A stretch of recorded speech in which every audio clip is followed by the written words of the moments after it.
Hey guys, thank you so much for stopping by the garden today. We're just gonna go over collecting worm castings. So I got my little shovel out, I got my little tray, put some worm castings that I found this morning. So I kept my little doggy away from it so I can come out here and show you guys how to identify and collect them for your garden. Now they're amazing to have, and you can find them on the tops of the soil. You can add this stuff directly in your containers. Once you collect them, you can just pour it in any container that's blooming or pushing out a fruit, especially. When things are fruiting, I have a bee by me. The bees have been out, the wasps have been out. So be careful when you're out in the garden because you're in their territory, remember that. So we have some worm castings here, and I want to bend down so I can show you guys what they look like. Now we have some right here. Can you guys see this stuff? That's worm castings, that is worm poop. So we want to take our little shovel, or you can take them by hand and scoop them up.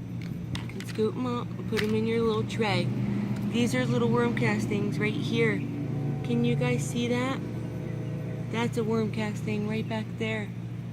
So that is the stuff that you want to find and put in your containers. You can definitely get a little tray like this, no drainage, let them dry out, which they're usually dry when they're on the top of the soil anyway. And then you can put them in a container, or you can put them in some, compost that's done. You can baggie them up by themselves and just save them up until you have quite a bit to put in your containers. Now, once your produce starts pushing out flowers, I usually feed.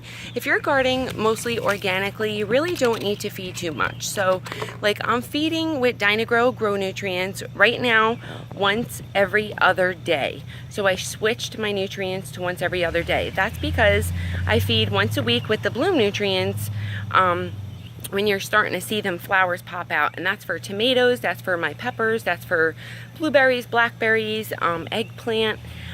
Green beans really don't need much nutrients because they're nitrogen fixers and phosphorus fixers and potassium fixers themselves, which is pretty cool. So if you interplant them with certain things, it'll actually provide nutrients in the soil.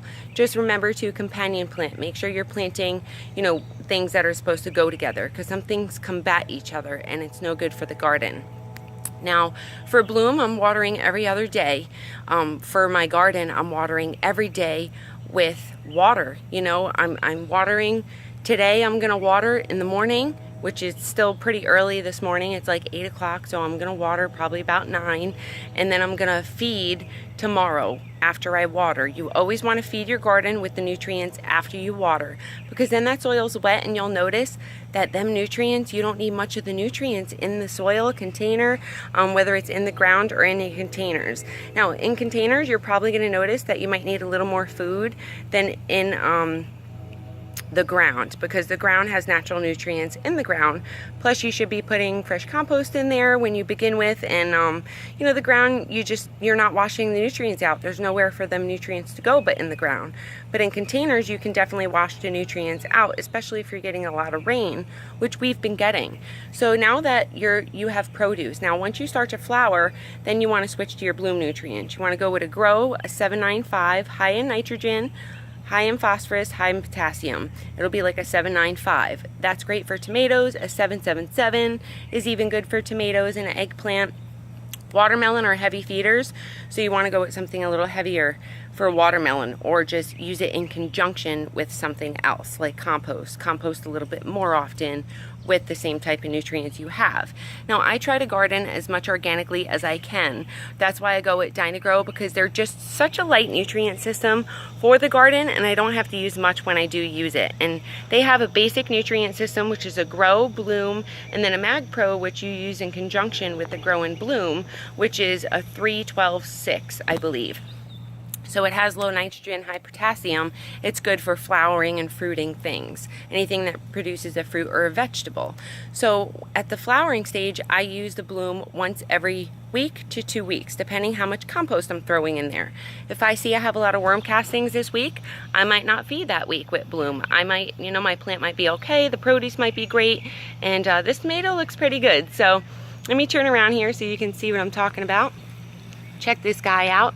But right now, since we're getting them that fruit on there, can you see that? since we're getting that fruit on there, you definitely want to start feeding a little bit more often. So I'm feeding like once every other day, once every 2 days with my Bloom, and then I feed maybe once a week, twice a week with the Mag Pro in conjunction with the Bloom. If you guys have any questions on anything I'm growing here, please comment below, let me know. I will help you. When I first started getting into this, it was confusing. It was so confusing and my head was spinning.